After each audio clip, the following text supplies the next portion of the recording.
Biz hazır Hurrem Sultan kafesindemiz.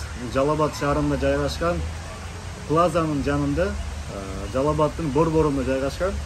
Азыр болсо ушул жаңы тамагын тапып көрөбүз, тантууни деген.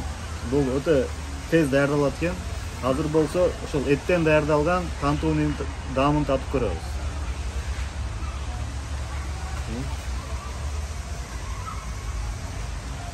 Bismillah.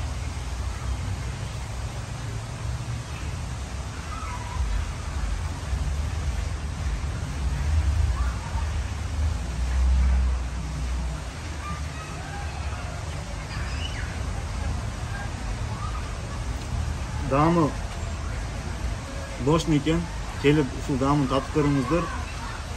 Ушул Жалал-Абадта биринчи жолу ушундай тамактын түрлөрү келиптир. Сиздер деле ушул даамын татып көрүңүз. Баарыңыздарга сунуштайм. Бунун тоок этинен дагы даярдалат.